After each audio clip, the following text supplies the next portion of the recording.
ایک اجنبی شخص آیا، مجلس میں آیا، آ کر کے سیدھے حضور پاک صلی اللہ علیہ وسلم کے قریب بیٹھ گیا، اتنا قریب کہ اپنے گھٹنے حضور کے گھٹنے سے لگا لیا، قریب سے قریب ہو کر بیٹھا۔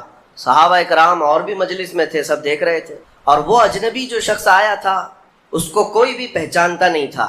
اس نے آتے ہی سوالات کرنا شروع کیا۔ سب سے پہلے اس نے پوچھا مل ایمان، ایمان کسے کہتے ہیں؟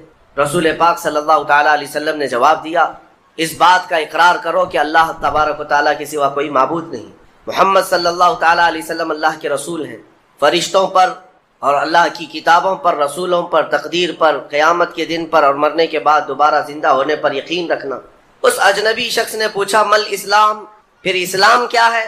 حضور پاک صلی اللہ علیہ وسلم نے اس کا بھی جواب دیا، اللہ کی وحدانیت اور محمد صلی اللہ علیہ وسلم کی رسالت کا اقرار کرنا، نماز پڑھنا، روزے رکھنا رمضان کے، زکوٰۃ دینا مالک نصاب کو، اور حج کرنا صاحب استطاعت کو، یہ اسلام ہے۔ 2 سوالات ہو گئے۔ تیسری مرتبہ اس نے سوال کیا مل احسان، احسان کیا چیز ہے؟ احسان نیکی کو کہتے ہیں، احسان یہی پورا تصوف ہے جس کو لے کر آج صوفیہ اکرام چلتے ہیں۔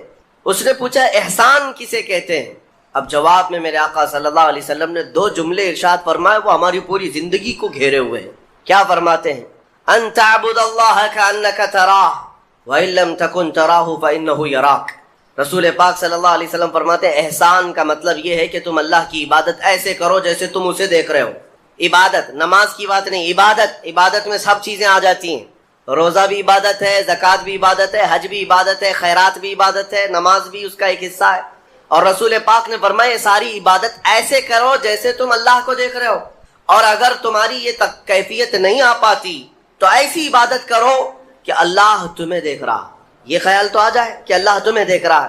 اب وہ شخص جو سوالات کر رہا تھا اس نے ساری چیزوں کو کہا صدقت صدقت، ہاں آپ بالکل سچ کہہ رہے ہیں، سچ کہہ رہے ہیں۔ حضرت عمر فاروق فرماتے ہیں کہ کون اجنبی ہے، خود سوال بھی کرتا ہے اور خود تصدیق بھی کرتا ہے، جواب ملنے کے بعد کہتا ہاں بالکل آپ نے صحیح کہا۔ اخیر میں اس نے کہا متی الساعۃ یا رسول اللہ صلی اللہ علیہ وسلم، قیامت کب آئے گی؟ اس کے جواب میں رسول کریم صلی اللہ تعالیٰ علیہ وسلم نے مخفی انداز میں ارشاد فرمایا جتنا پوچھنے والے کو معلوم ہے اتنا ہی پوچھے جانے والے کو بھی، ہاں یہ اور بات ہے کہ میں اس کی علامتیں تمہیں بتا دیتا ہوں۔ پھر فرمایا جب تم دیکھو گے کہ عورت اپنا سردار جننے لگ جائے، مطلب یہ ہے کہ ماں باپ پر لو بچے حکومت کرنے لگ جائیں، اور ننگے پیر چلنے والے نیچ ذات کے لوگ بڑی بڑی بلڈنگوں میں فخر کرنے لگ جائیں، بڑی بڑی عمارتوں پر فخر کرنے لگ جائیں، حکومتیں اور کرسیاں ان کے ہاتھوں میں آ جائیں، اور پھر جب تم دیکھو کہ گانے باجے کی کثرت ہو جائے، یہ دوسری احادیث کا مفہوم بھی اس میں آپ کے ساتھ رکھ رہا ہوں، زنا عام ہو جائے، تب تم انتظار کرو کہ قیامت بہت قریب آ چکی۔ میرے عزیزو، حضرت عمر فاروق رضی اللہ تعالیٰ عنہ فرماتے ہم سب سن رہے تھے اور وہ اجنبی آیا اور سوالات کیا اور چلا گیا۔ حضرت عمر کہتے ہیں میں فوراً مجلس سے اٹھ کر باہر گیا کہ اس کو پکڑ کر کے پوچھوں کہ اتنے اہم سوالات کہاں سے لایا تھا، لیکن رسول پاک صلی اللہ علیہ وسلم نے مجھے بلایا، ادھر آؤ عمر، وہ کوئی مسافر نہیں تھا، وہ جبرائیل امین تھے جو تمہارا دین سکھانے آئے تھے۔ اتاکم جبرائیل یعلمکم دینکم، وہ تمہارا دین سکھانے تمہیں آئے تھے۔ بہرحال یہ حدیث جبرائیل اس کو کہتے ہیں۔ اس میں جو لفظ آیا ہے کہ تم اللہ کی عبادت ایسے کرو جیسے تم اسے دیکھ رہے ہو، یہ ہماری پوری زندگی کا حصہ ہونا چاہیے، پوری زندگی کا حصہ۔ اسی لیے میرے آقا صلی اللہ تعالیٰ علیہ وسلم سے سوال کیا گیا تھا، صحابہ نے پوچھا دنیا کی طاقتور چیزوں میں بڑی طاقت والی چیز کون سی ہے؟ ترتیب وار حضور اکرم صلی اللہ تعالیٰ علیہ وسلم نے ارشاد فرمایا لوہا ہے، لوہا بہت مضبوط چیز ہے۔ صحابی نے پوچھا کیا اس سے بھی زیادہ طاقتور کوئی چیز ہے؟ کہا ہاں اس سے بھی زیادہ اگر طاقت آگ میں ہے، کیونکہ آگ لوہے کو پگھلا دیتی ہے۔ پوچھنے والے نے کہا کیا آگ سے بھی زیادہ طاقت کسی میں ہے؟ حضور نے فرمایا ہاں پانی میں ہے، پانی آگ کو بھی بجھا دیتا ہے، پانی کی طاقت بہت زیادہ ہے، سونامی پانی ہی سے تو آتا ہے۔ اور اس کے بعد پھر پوچھنے والے نے کہا کیا پانی سے بھی زیادہ طاقت کسی کی ہے؟ آپ صلی اللہ علیہ وسلم نے فرمایا ہاں دنیا میں سب سے زیادہ طاقت ہوا کے اندر ہے، وہ پانی ہو کہ لوہا ہو کہ آگ ہو، سب کو ہوا اڑا لے جاتی ہے، اور ہوائیں جب جوش میں آئیں یا جلال میں آئیں تو بڑے بڑے پہاڑ بھی کھسک سکتے ہیں۔ ہواؤں کی طاقت کا اندازہ تم نہیں لگا سکتے، گھروں کی چھتیں اکھاڑ لیں گی اور لوگوں کو تہس نہس کر دیں گی ہوائیں اگر جلال میں آئیں۔ تو پھر پوچھنے والے نے پوچھا کیا اس سے بھی زیادہ طاقت کسی کے اندر ہے؟ حضور پاک صلی اللہ علیہ وسلم نے فرمایا ہاں ایک چیز میں ہے اور اس سے زیادہ پھر کسی کی چیز میں نہیں. پوچھا وہ کیا ہے؟ میرے آقا صلی اللہ علیہ وسلم فرماتے ہیں اس ہاتھ میں ہوا سے زیادہ طاقت ہے جو اللہ کی راہ میں عطا کیا تو دوسرے ہاتھ کو خبر نہ ہو. یہ اخلاص والا ہاتھ، اخلاص والا ہاتھ کہ اسے خود خبر نہ ہوئی ہو کہ اس نے اللہ کی راہ میں دیا ہے تو کتنا دیا، کیسے دیا. میرے عزیزو یہ اس کو اخلاص کہتے ہیں. یہ خالص اللہ کے لیے دیا، خالص اللہ کے لیے دیا، اس کی طاقت بہت زیادہ ہے. اب آپ کو میں وہ نکتہ بھی سمجھا دوں. اولیاء اکرام کی کرامتیں سنتے رہتے ہیں، میاں وہ کیا کھا کر کے اتنی طاقت بنائے تھے. غوث پاک رضی اللہ تعالیٰ عنہ بغداد میں بیٹھے ہوں اور دریا میں اگر سیلاب یا طوفان آ جائے اور کشتی بھنور میں پھنسنے لگے تو کئی واقعات ہیں کہ کشتی میں بیٹھے ہوئے مسافروں نے دیکھا کہ غوث پاک تشریف لائے، ان کی کشتی کو سل دیا، سنبھالا. جن کشتیوں میں پھٹن تھی یا پانی آ رہا تھا، یہ طاقت کیسے، یہ تصرف کیسے ان کے پاس حاصل ہوا؟ کوئی کھانا پانی ایسا ہے دنیا میں جس کو کھانے کے بعد اتنی بڑی طاقت مل جاتی ہے؟ میرے عزیزو یہ اولیاء کاملین کے پاس جو بھی طاقت تھی وہ اخلاص کی طاقت تھی. وہ جو عمل کرتے تھے وہ خالص اللہ کے لیے کرتے تھے، خالص اللہ کے لیے، اور وہ اپنے آپ کو تک فنا کر چکے ہوتے اللہ رب العزت کی بارگاہ میں. اسی لیے میرے عزیزو ان طاقتوں کے سامنے دنیا کی کوئی طاقت ٹک نہیں پاتی. اخلاص کی طاقت آج تم کر کے تو دیکھو. اللہ رب العزت کی بارگاہ میں اگر مخلص ہو گئے تو شیطان جو چیلنج کر کے آیا تھا اللہ کی بارگاہ میں، لَأَقْعُدَنَّ لَهُمْ صِرَاطَكَ الْمُسْتَقِيمَ، مولا میں تیرے سیدھے راستے پر بیٹھ جاؤں گا، جو بھی تیرے سیدھے راستے سے گزرے گا میں اس کو بہکاؤں گا. کبھی دائیں جانب سے، کہیں بائیں جانب سے، کبھی آگے سے، کبھی پیچھے سے. قرآن کی آیت میں بتا رہا ہوں آپ کو، 8ویں پارے میں اللہ نے فرمایا شیطان یہ چیلنج کیا اللہ سے، قیامت تک تو مجھے مہلت دے دے میں تیرے بندوں کو بہکاؤں گا. اور پھر اللہ تبارک و تعالیٰ سے وہ کہتا ہے کہ ان سب کو سیدھے راستے سے میں ہٹاؤں گا. لیکن شیطان نے اخیر میں ایک جملہ یہ بھی کہا، مولا یہ جتنے بھی سیدھے راستے پر چلیں گے ان کو بہکا تو دوں گا، الا عبادک منہم المخلصین، مگر تیرے وہ بندے جو اخلاص کے ساتھ تیری عبادت کرتے ہیں ان پر میرا داؤ نہیں چل سکے گا، میں انہیں نہیں بہکا سکوں گا. اب اندازہ کرو کہ شیطان جس کے پاس ساری طاقتیں آ جاتی ہیں باطل طریقے سے وقتی طور پر، وہ عاجز آ گیا تو پھر دنیا کی یہ چھوٹی موٹی طاقتیں تمہارا کیا بگاڑ لیں گی؟ اگر اخلاص تمہارے اندر آ جائے، خلوص کی دولت آ جائے. دنیا میں جو کچھ بھی کر رہے ہو سب دکھاوے کے لیے نہیں ہے. کچھ عبادتیں ایسی ہیں جو تمہارے ساتھ راز رہے تمہارے اور تمہارے پروردگار کے بیچ. ہر بات کی تشہیر کرنا ضروری نہیں ہوتا کہ لوگوں کی مدد آپ نے کیا تو پیپر میں چھاپ دیا، اور آپ کوئی نیکی کر رہے ہیں تو ضروری نہیں ہوتا کہ ہر چیز کی تشہیر کی جائے. ہاں کچھ چیزوں میں حکمت اور مصلحت ہو سکتی ہے کہ لوگوں کو نیکی کی طرف بلانے کے لیے اعلان کیا گیا ہو، لیکن ہر چیز میں نہیں. عزیزان گرامی وقار، اخلاص جب کسی کے پاس ہو تو ایک اور حدیث میں آپ کو بتا دوں، بندے جو عبادت کرتے ہیں نا یہاں پر دنیا میں بھی، سب کا کچھ نہ کچھ ایک غرض ہے، کچھ نہ کچھ ایک مقصد ہے. آپ نماز کے لیے آئے ہیں یا نیکیاں کر رہے ہیں یا گناہوں سے بچ رہے ہیں تو کوئی تو غرض ہوگی. دو میں سے ایک چیز ہوگی، جہنم کا خوف ہوگا، اللہ کے عذابات سے ڈر لگتا ہوگا اس لیے نماز پڑھ لیتے ہیں، پوری اپنی صحیح کر لیتے ہیں، یا تو پھر جنت کی نعمتوں کا شوق ہوگا کہ جنت میں جانا ہے، صحابہ تابعین اولیاء کاملین کے پڑوس میں رہنا ہے. یا تو شوق ہے یا تو ڈر ہے، اور یہ دونوں چیزیں بندے کو عبادت کرواتی ہیں. قیامت کے دن کے متعلق حدیث میں ملتا ہے جب بخشے گئے ہوئے لوگ جن کو جنت بھیجا جا رہا ہے، جنتیوں کی بات کر رہا ہوں عام کی نہیں، تو اس میں 3 کیٹیگری ہوں گی. ایک جماعت ہوگی جن سے اللہ تعالیٰ فرمائے گا کہ اے بندو تمہارے اوپر آج جنت کھول دی گئی، تم بخش دیے گئے ہو، تم عبادت کرتے تھے دنیا میں، بتاؤ کیوں کرتے تھے؟ وہ بندے کہیں گے کہ مولا تیری جہنم سے بڑا ڈر لگتا تھا، اس کے عذابات کا خوف تھا، اس لیے ہم عبادت کرتے تھے. رب تعالیٰ فرماتا ہے کہ جس چیز سے تم ڈرتے تھے میں نے آج بچا لیا، جاؤ میری جنت میں. ان کو جنت بھیج دیا جائے. دوسری ایک جماعت، ان سے رب تبارک و تعالیٰ پوچھے گا تم کیوں عبادت کرتے تھے، تم بھی جنت کے مستحق ہو گئے ہو، آج بخشے گئے ہو. وہ لوگ کہیں گے کہ مولا ہمیں تیری جنت کی نعمتیں سننے کے بعد اس قدر شوق تھا کہ ہم وہ نعمتیں حاصل کرنے کے لیے دن رات عبادت کیے، ذکر کیے، تسبیح پڑھے، اور آج کامیاب ہوئے. رب تعالیٰ فرماتا ہے میری جنت کی خواہش کرنا بھی نیکی ہے، جاؤ میں تمہیں جنت دیتا ہوں. وہ بھی جنت میں چلے گئے. تیسری جماعت تھی، ان سے پوچھا جائے گا تم کیوں عبادت کرتے تھے، تم بھی آج جنت کے مستحق ہو گئے. وہ کہیں گے کہ مولا ہمیں تیرے جہنم کے عذابات کی بھی پرواہ نہیں اور نہ ہی تیری جنت کی نعمتوں کی خواہش، بلکہ ہم تو صرف اور صرف تیری رضا کے لیے کرتے تھے، تو راضی ہو جا، ہم جنت اور دوزخ کے لیے نہیں۔ تو رب تبارک و تعالیٰ فرماتا ہے کہ یہ میرے مخلص بندے ہیں، خالص پیور اللہ کے لیے کرتے تھے۔ رب تعالیٰ فرماتا ہے جاؤ میں تم سے راضی ہو گیا، تم بھی جنت میں جانے کا حکم دے دیا جائے، لیکن فرمایا گیا وہ جماعت رک جائے گی، وہ کہیں گے نہیں ہم جنت میں نہیں جائیں گے۔ ایسا بھی کوئی ہے، وہ کہیں گے کہ مولا اگر ہم جنت میں جائیں گے تو اندر جو جنتی ہیں وہ ہمیں تانا ماریں گے، تم بھی جنت کے لیے ہی کرتے تھے اور بولے کچھ اور ہو، بدلہ تو تم نے بھی لے لیا عبادتوں کا، ہمیں اپنی عبادتوں کا بدلہ نہیں چاہیے۔ رب تبارک و تعالیٰ فرماتا ہے میری رضا یہی ہے کہ تم جنت میں چلے جاؤ، میں تم سے راضی ہو گیا۔ وہ پھر رکے رہیں گے کہ مولا ہم نے جنت کے لیے نہیں تیری رضا کے لیے کیا ہے۔ پھر حکم ہوگا فرشتوں کو کہ ان کے ہاتھوں اور پیروں میں بیڑیاں باندھو اور کھینچ کے جنت میں لے جاؤ۔ وہ ایک جماعت ایسی ہے، یہ کون لوگ ہیں جو مخلصین ہیں، خالصتاً اللہ کے لیے عبادت کرتے تھے۔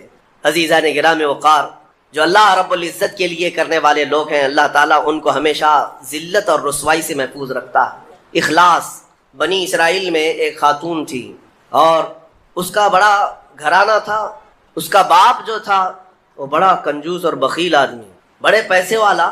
ایک دن ایسا ہوا کہ یہ جو لڑکی تھی، جوان لڑکی، اس نے باہر ایک فقیر کو دیکھا جو بڑا مجبور تھا، ضرورت مند تھا، اس کو اٹھا کر کے اچھی خاصی دولت اپنے باپ کی دے دی، اور باپ کو پتہ چلا تو اتنا غصے میں آیا کہ میں ایک پھوٹی کوڑی نہیں دیتا اور تو اتنی بڑی دولت اٹھا کر دے دی، اور غصے میں اپنی بیٹی کا ہاتھ کاٹ دیا، اس کا ہاتھ کٹ گیا۔ غصے میں تھا باپ، بخیل تھا، ہاتھ کاٹ دیا۔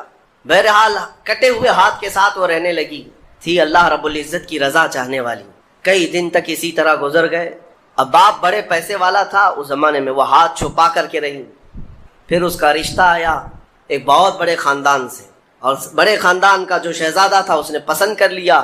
شادی کی ڈیٹ قریب آئی، ان لوگوں نے ہاتھ نہیں دیکھا، بس چہرہ اور باقی ساری چیزیں دیکھی، اور انہوں نے بھی چھپا رکھا کہ ہاتھ نہیں ہے۔ کٹے ہوئے ہاتھ کے ساتھ کون شادی کرے گا؟ بہرحال شادی ہو گئی۔ شادی ہونے کے بعد وہ گھر رخصت ہو گئی، اپنے نئے دولہے کے ساتھ وہ اپنے گھر پر بیٹھی ہے دسترخوان پر۔ وہ بائیں ہاتھ سے کھایا کرتی تھی، ایک ہاتھ تو کٹا ہوا تھا، چھپا کر کے رکھتی تھی۔ دسترخوان پر جب بیٹھی، اس کا نیا دولہا ہے، اس کے گھر والے، کھانے کے وقت اب ہاتھ نکالنے کی باری آ گئی۔ وہ بائیں ہاتھ سے کھا رہی تھی تو اس کے شوہر نے کہا کہ کیا سیدھے ہاتھ سے نہیں کھا سکتی؟ سیدھے ہاتھ سے کیوں نہیں کھا سکتی؟ اب اس کے رشتے کے ٹوٹنے کا وقت آ گیا، اگر پتہ چلے تو دھوکہ کیا ہے، کٹے ہوئے ہاتھ کے ساتھ ہمارے ساتھ نکاح ہوا ہے۔ اس کے آنکھوں میں آنسو آئے، وہ ہاتھ اپنے کپڑے کے اندر ہی چھپائی رہی۔ اچانک اسے غیب سے ایک آواز آئی، اے میری بندی ہاتھ نکال۔ اس نے اپنے دوپٹے کے اندر سے ہاتھ نکالا تو سیدھا ہاتھ پورا صحیح سلامت تھا۔ پھر وہ زمانہ موسیٰ علیہ السلام کا تھا، ان کی بارگاہ میں حاضری دے کر اس نے اپنا یہ واقعہ سنایا۔ سیدنا موسیٰ کلیم اللہ فرمانے لگے، مولا نے مجھے یہ وحی دے کر بھیجا اور ارشاد فرمایا کہ اے موسیٰ ہم اس ہاتھ کو شرمندہ نہیں ہونے دینا چاہتے جو ہاتھ میری بارگاہ میں اخلاص سے اٹھاؤ۔ میرے عزیزو، یہ اخلاص کی دولت ہے، جو خالصتاً اللہ کے لیے کچھ کیا ہو مولا اسے کبھی ذلیل نہیں ہونے دے گا، اسے بے عزت نہیں ہونے دے گا۔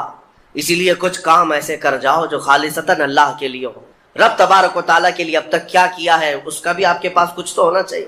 اگر اپنی زندگی میں آپ احتساب کریں، اپنا ہی محاسبہ کریں کہ میں جوانی سے لے کر اب تک جتنے کام کیا ہوں، کوئی کام ایسا ہے جو خالص اللہ کے لیے کیا ہو؟ رسول پاک صلی اللہ تعالیٰ علیہ وسلم کی ایک حدیث میں آپ کے سامنے عرض کرتا ہوں، اخلاص میں کتنی طاقت ہے وہ بتاتا ہوں۔ حضور اکرم صلی اللہ علیہ وسلم فرماتے ہیں، صحیح حدیث ہے یہ، 3 لوگ سفر پر تھے، 3 دوست تھے، یہ تینوں سفر پر تھے اور یہ پہاڑوں کے راستے سے جا رہے تھے۔ ایک پہاڑ کے غار میں ان لوگوں نے پناہ لینے کے لیے تھوڑی دیر آرام کیا اور بارشیں شروع ہو گئیں، طوفانی بارش، اور ایسی بارشیں آئی کہ پہاڑ کے پتھر کھسکنے لگے اور ایک بہت بڑی چٹان کھسک کر کے یہ غار کے منہ پر آ کر گر گئی۔ غار بند اور یہ اندر 3 بیٹھے ہوئے ہیں، ہاتھ کے ہلانے سے تو پتھر جانے والا نہیں، ایک بڑی چٹان گر کر کے بند ہو چکی، ان کی قبر وہیں بننے والی۔ 3 لوگ ہلا کر کے کیا ہٹا سکتے تھے؟ اب تینوں لوگوں نے کیا کیا؟ میرے آقا صلی اللہ علیہ وسلم فرماتے ہیں تینوں رونے لگے کہ اب ہماری موت یہیں پر ہونے والی ہے، ختم ہے، لیکن اس سے پہلے چلو اللہ کی بارگاہ میں اپنی زندگی کی کوئی ایسی چیز ہو جو تم نے خالص اس کے لیے کیا تھا، اس نیکی کو وسیلہ بنا کر کے دعا کرتے ہیں، دیکھتے ہیں پتھر ہٹتا ہے کیا۔ تو تینوں نے اپنی اپنی زندگی کی ایک ایک چیزیں شمار کرنا شروع کیا۔ توجہ چاہتا ہوں، پہلے ایک بندہ سجدے میں گرتا ہے اور عرض کرتا ہے مولا تو جانتا ہے میری ایک بوڑھی ماں تھی، ماں کی خدمت بہت کیا کرتا تھا، ماں کی بہت تعظیم کرتا تھا۔ ایک دن رات کو جب میں گھر پہنچا تو میرے پاس صرف ایک روٹی تھی اور تھوڑا سا دودھ تھا۔ میرے گھر کے کئی بچے تھے، بچے بھی بھوکے تھے، لیکن میری ماں بوڑھی تھی۔ تو میں جب بھی گھر رات کو پہنچتا پہلے اپنی ماں کو کھلاتا، اس کے بعد اپنے بچوں کو کھانا دیتا۔ اس دن ایسا ہوا کہ میرے پاس صرف ایک روٹی اور تھوڑا سا دودھ تھا، ماں بھی بھوکی تھی اور بچے بھی۔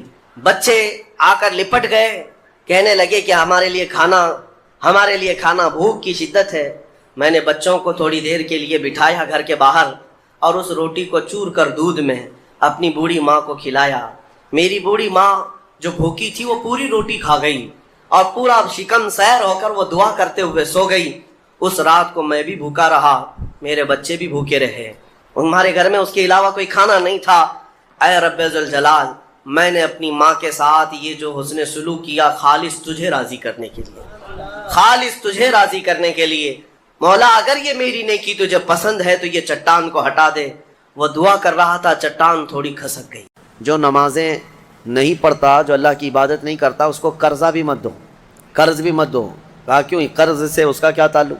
کہا جو اللہ کا قرض نہیں ادا کر رہا وہ تمہارا کیا ادا کرے؟ قرض نہیں بلکہ اللہ کا فرض ہے۔ جو اللہ کا فرض نہیں ادا کر پا رہا ہو جبکہ وہ اس کا خالق ہے، تمہارے سے کیا تعلق ہے؟ انسانوں کا زیادہ سے زیادہ چند دنوں تک دوستی ہو سکتی ہے، یا رشتے بھی ہیں تو سانس تک، اس کے بعد کہاں تعلق ہے تمہارے؟ قیامت کے دن تو ماں بیٹے کو نہیں پہچانتی، بیٹا باپ کو نہیں پہچانتا، لیکن بندے اور خالق کا رشتہ تو ہمیشہ سے ہے اور ہمیشہ رہنے والا ہے۔ تم جب نہیں پیدا ہوئے تھے تب بھی تمہارا خالق اللہ ہی ہے، یعنی تمہیں نطفے سے لے کر کے یہاں تک لایا، یہاں بھی تمہارا خالق وہی ہے۔ قیامت کے دن جب وہ تمہیں دوبارہ اٹھائے گا تب بھی وہ تمہارا خالق ہے۔ خالق کا بندے سے رشتہ کبھی ختم نہیں ہوا۔ تو جو بندہ اپنے خالق کے ساتھ مکمل نہیں ہو سکا تو پھر وہ دوسرے کے ساتھ کیسے ہو سکتا ہے؟ دوسرے کے ساتھ اس کے کیا سلوک ہو سکتے ہیں؟ اسی لیے قرآن میں اللہ فرما رہا ہے، کیا تم یہ سوچ کر کے بیٹھے ہو کہ ہم نے تمہیں خالی پیدا کیا ہے اور کیا تم نہیں لوٹائے جاؤ گے ہماری طرف؟ لائے جاؤ گے، ہر ایک لوٹائے جائے گا، ہر ایک۔ ابھی چند دنوں پہلے کی ایک بات ہے، ایک چھوٹا سا رسالہ، ایک لٹریچر جو گوتم بدھ کی عبادت کرتے ہیں ان لوگوں کی طرف سے تھا کہ دنیا کا ایک بہت اعلیٰ ذہن کا انسان تھا، اس نے بہترین تعلیمات دی تھی۔ تو اس پر کسی نے، ایک مسلمان نے نقطہ لگایا تھا اور ان سے بحث ہو رہی تھی، جو بدھسٹ ہیں وہ یہی کہہ رہے تھے کہ آپ بدھا کی جو عبادت کرتے ہیں کیوں کرتے ہیں؟ کہا کہ وہ مہان آدمی ہے، مہان انسان ہے، مہان آدمی تھا، بڑے اچھے اخلاق تھے، بڑی اچھی تعلیمات دنیا کو دی۔ تو پھر پوچھنے والے نے پوچھا کہ وہ کہاں ہیں؟ کہا وہ تو چلے گئے۔ کب؟ کہا برسوں ہو گئے، 2500 سال پہلے تو انتقال ہو گیا، مر گئے۔ کہا آئے تھے اور چلے گئے۔ تو پوچھنے والے نے پوچھا تو یہ تو بڑے کمال کی بات نہیں، پھر ان کو لایا کون تھا اور واپس دنیا سے لے کے کون گیا؟ اگر وہ سب سے مہان ہے تو آج ہوتا اور ہم بھی اس کے پیچھے چلتے۔ کہا کہ اب وہ پیدا ہوا اور پھر دنیا سے چلا گیا، ہم یہ پوچھ رہے ہیں کون ان کو دنیا میں لایا تھا اور کون دنیا سے لے کے گیا؟ وہ بیچارہ خاموش ہو گیا۔ اس نے کہا کوئی تو طاقت ہوگی۔ کہا وہی طاقت ہر ایک کو موت کے بعد لوٹائے گی۔ دنیا کا چاہے سب سے بڑی طاقت کا انسان بھی کیوں نہ ہو، اسے موت ہے اور وہ اللہ کی بارگاہ میں لوٹایا جائے گا۔ اسی کو اللہ تعالیٰ فرماتا ہے تم کیا سوچ کر کے بیٹھے ہو کہ تم ہماری طرف نہیں لوٹائے جاؤ گے؟ تم سب کو اللہ کی طرف لوٹ کر کے جانا ہے۔ اس دن کو یاد رکھو، اس دن کو یاد رکھو جب یہ ساری چیزیں دھری کی دھری رہ جائیں گی اور تم آخری سفر پر نکل چکے ہوں گے، اور عجیب و غریب حالت میں ہم جاتے ہیں۔ میرے عزیزو، یہ سارے ہمارے کپڑے، ہماری جائیدادیں، ہماری سواریاں، ہماری گاڑیاں سب رہ جاتی ہیں۔ آج تک آپ نے دیکھا کہ کوئی آدمی جنازے کی بجائے مرسیڈیز میں قبر میں جا رہا ہو؟ نہیں، وہ بھی 4 کندھوں پر بوجھ بن کر کے ہی جا رہا ہے۔ بڑی اعلیٰ قسم کی سواریاں وہ وہیں رہ جاتی ہیں، بڑے عمدہ لباس یہیں رہ جاتے ہیں۔ آخری سفر کا ایک مخصوص لباس ہے، ایک مخصوص انداز ہے اور ایک مخصوص طریقے سے لے جا کر کے قبر کے حوالے کر کے آ جاتے ہیں۔ اور اسی کو فرمایا گیا ہے کہ جس کو یہ اپنا آخری سفر یاد ہوگا اسے یہ بھی یاد ہوگا کہ میں یہاں کیوں آیا ہوں۔ کبھی آج تک آپ نے اپنے اندر جھانک کر کے پوچھا کبھی سوچا زندگی میں کبھی ایسا وقت آیا آپ کے، ابھی جیسے مثال کے طور پر مسجد میں آ کر بیٹھے، ابھی میں آپ سے پوچھوں پکڑ کر کے کیوں آئے ہو یہاں پہ مسجد میں، فوراً آپ جواب دیں گے عبادت کے لیے آیا ہوں۔ مسجد کائے کے لیے ہے؟ عشاء کا وقت ہو رہا تھا، نماز پڑھنے کے لیے آیا، یا محفل چل رہی تھی محفل میں آ گیا۔ یہ تو تمہارا مقصد ہے، ہر کام کا تمہارا مقصد ہوتا ہے۔ کبھی یہ سوچا میں دنیا میں کیوں آیا، پوری دنیا میں میں کیوں آیا؟ جس نے اس سوال کا جواب حاصل کر لیا وہ معرفت کو پہنچ گیا، جو صحیح طریقے سے اس جواب کو پہنچ گیا وہ اللہ کی معرفت حاصل کر لے گا۔ اسی لیے میرے عزیزو آگے رب تعالیٰ فرماتا ہے أَفَحَسِبْتُمْ أَنَّمَا خَلَقْنَاكُمْ عَبَثًا أَفَحَسِبْتُمْ أَنَّمَا خَلَقْنَاكُمْ عَبَثًا وَأَنَّكُمْ إِلَيْنَا لَا تُرْجَعُونَ۔ حضرت موسیٰ علیہ الصلوۃ والتسلیم کے متعلق ایک بات ملتی ہے، ایک چھپکلی تھی دیوار پر چل رہی تھی، موسیٰ علیہ السلام نے پوچھا مولا اس کا کیا کام ہے، اس کا کیا کام ہے، یہ کیوں پیدا ہوئی ہے چھپکلی کا؟ ضروری نہیں کہ ہر ایک کی حکمت آپ کو معلوم ہو کون دنیا میں کیوں آیا، اللہ نے کوئی بھی چیز بغیر فائدے کے نہیں پیدا کی۔ رب تبارک و تعالیٰ نے ارشاد فرمایا موسیٰ تھوڑی دیر پہلے چھپکلی نے مجھ سے پوچھا کہ موسیٰ کو مولا تو نے کیوں پیدا کیا؟ حضرت موسیٰ علیہ السلام کا کیا کیا کام ہے؟ یہ ضروری نہیں کہ مخلوقات کو ایک دوسرے کی حکمتیں معلوم ہوں، ضروری نہیں ہے، لیکن اللہ تعالیٰ عبث بغیر کسی وجہ کے محض کسی کو نہیں پیدا کیا۔ بس اپنے مقصد زندگی کو سمجھو اور فالتو اپنی زندگی کو ضائع مت کرو۔ جو لوگ بیٹھے اسی طرح سے اپنی زندگی کو ضائع کر رہے ہیں ان نوجوانوں کو ایک دن احساس ہو جائے گا کتنی قیمتی چیز دنیا میں ضائع کر دیا انہوں نے، کتنی قیمتی چیز، کروڑوں کا معجون ملا کر کے بھی بڑھاپے کو جوان کر کے دکھا دو۔ یہ گیا وقت پھر ہاتھ آتا نہیں، سدا دور دورہ دکھاتا نہیں۔ آپ جس طرح سے تیزی سے اس دنیا کو کاٹتے ہوئے جا رہے ہیں، میاں ہم تو منٹ منٹ گن رہے ہیں، آج دیکھیں ہم 15 تراویح پڑھ چکے ہیں الحمدللہ، ابھی تو ہم چاند کے انتظار میں تھے۔ یوں ہی وقت آئے گا، اللہ آپ کو سلامت رکھے، ہماری زندگی کا بھروسہ نہیں، اگلا رمضان بھی پھر آپ بیٹھیں گے۔ بہت تیزی سے آپ کی زندگیاں گزرتی جا رہی ہیں اور اچانک ایک دن اعلان ہو جائے گا فلاں کا بیٹا انتقال کر چکا، جنازے میں حاضر ہو جاؤ۔ یہی زندگی ہے، اسی لیے عبث اپنی زندگی کو ضائع نہ کریں۔ جو زندگی کے لمحات ہیں ان میں کچھ نہ کچھ انویسٹ کر دو تاکہ قیامت کے دن شرمندہ ہونا نہ پڑے، ذلیل ہونا نہ پڑے، رسوا ہونا نہ پڑے۔ بہرحال دوسری سورہ ہم نے جو تلاوت کی سورۃ النور، سورہ نور ہے، اس میں احکام بہت سارے آئے ہیں۔ اس کی شروعات جو ہے وہی بہت ایک سخت ترین گناہ اسلام میں اس کے مذمت میں آئی، زنا۔ اللہ نے قرآن میں جگہ جگہ فرمایا وَلَا تَقْرَبُوا الزِّنَا إِنَّهُ كَانَ فَاحِشَةً وَسَاءَ سَبِيلًا، زنا کے قریب بھی مت جانا۔ اللہ فرماتا بے شک وہ سب سے بری چیز ہے اور سب سے برا راستہ ہے۔ نبی کریم صلی اللہ علیہ وسلم نے فرمایا کہ جب مومن کوئی مسلمان زنا کر رہا ہو تو ایمان کی حالت میں وہ زنا کر ہی نہیں سکتا۔ یہ بات یاد رکھ لو آپ، ایمان کی حالت میں کوئی زنا نہیں کر سکتا۔ فرمایا گیا جب زنا کر رہا ہو تو اس کا ایمان اٹھا لیا جاتا ہے، ایمان اس کے ساتھ نہیں ہوتا، ایمان اٹھا لیا جاتا ہے۔ ایمان اور زنا جمع ہو ہی نہیں سکتے ایک انسان کے اندر۔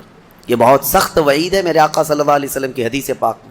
ایمان کی حالت میں زنا نہیں ہوتا، اور جب زنا کر رہا ہوتا ہے تو ایمان نکال لیا جاتا ہے، وہ معلق ہوتا ہے، آسمانوں پر لٹکا ہوتا ہے، وہ زنا کے حالت میں اس کے ساتھ ایمان نہیں ہوتا۔ اب جو آیتیں آئی ہیں اللہ فرماتا ہے الزانیۃ والزانی فاجلدوا کل واحد منہما 100 جلدہ، زنا کرنے والے مرد اور زنا کرنے والی عورت کو 100 کوڑے مارو۔